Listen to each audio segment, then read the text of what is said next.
कुछ दिन पहले ही सुप्रीम कोर्ट ने कर्मचारियों के हित में एक फैसला सुनाया था। आखिरकार वो फैसला क्या था, उसको जानने के लिए आपसे रिक्वेस्ट है कि इस वीडियो के अंत तक जरूर बने रहें। पुराने फॉर्मूले के मुताबिक एम्प्लॉय को 14 साल पूरा होने पर 2 जून 2030 के करीब 3,000 रुपये पेंशन मिलेगी। पेंशन की गणना का फॉर्मूला है service history multiply 15,000 and divide by 70। लेकिन अगर पेंशन की सीलिंग खत्म होती है तो उसी एम्प्लॉय की पेंशन कई गुना बढ़ा दी जाएगी। प्राइवेट सेक्टर एम्प्लॉय को बड़ी राहत मिल सकती है। कर्मचारी भविष्य निधि संगठन यानी कि ईपीएफ में कंट्रीब्यूशन करने वाले नौकरी पेशा की पेंशन में कई गुना इजाफा हो सकता है।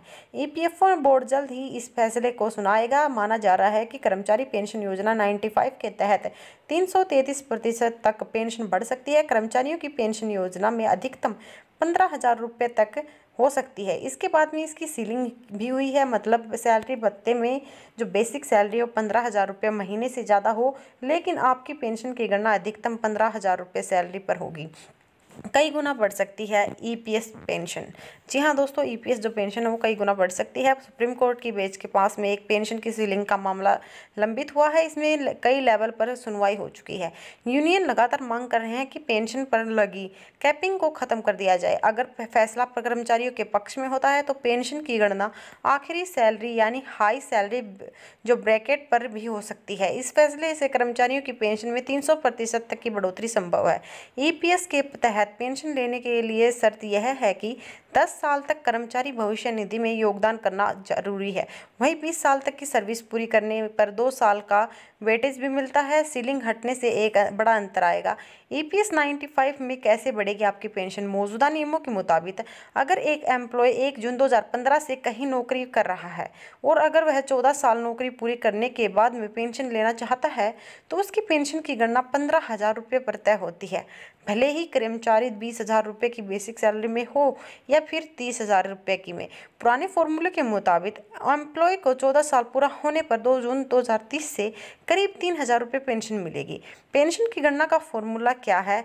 सर्विस हिस्ट्री मल्टीप्लाई 15,000 और डिवाइड बाय 70 है। लेकिन अगर पेंशन की सीलिंग को ख़त्म कर दिया जाए तो उसी एम्प्लॉय की जो पेंशन है वो बढ़ जाएगी। उदाहरण के तौर पर ले लीजिए, मान लीजिए किसी एम्प्लॉय की जो सैलरी है वो 20,000 रुपये है।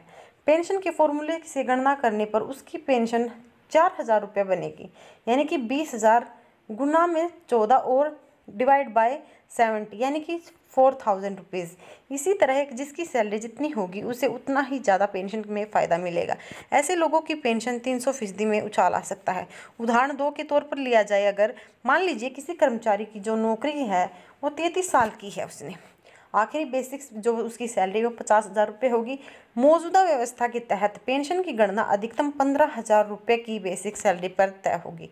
इसी तरह से फॉर्मूला 33 साल प्लस 2 यानी कि 35 डिवाइड बाय 70 मल्टीप्लाई बाय 15,000 से फॉर्मूले के तहत 7500 रुपये उसकी पेंशन मिलेगी। मौजूदा व्यवस्था में अधिकतम पेंशन है, लेकिन पेंशन सीलिंग के हटने पर आखिरी सैलरी के हिसाब से पेंशन जोड़ने पर उन्हें 25,000 रुपये पेंशन मिलेगी।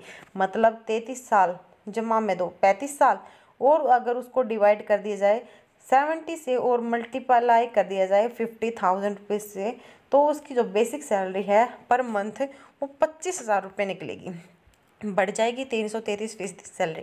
बता दें कि ईपीएफओ के नियम के मुताबिक अगर कोई कर्मचारी 20 साल या उससे ज़्यादा नौकरी करते हुए लगातार ईपीएफ में अंशदान करता है तो उसके सेवाकाल में 2 साल और जोड़ दिया जाता है। इसी तरह 33 साल की नौकरी पूरी की मगर पेंशन की गणना 35 साल के लिए हुई। ऐसे में उन कर्मचारियों की सैलरी में 333% की इजाफा हुआ है।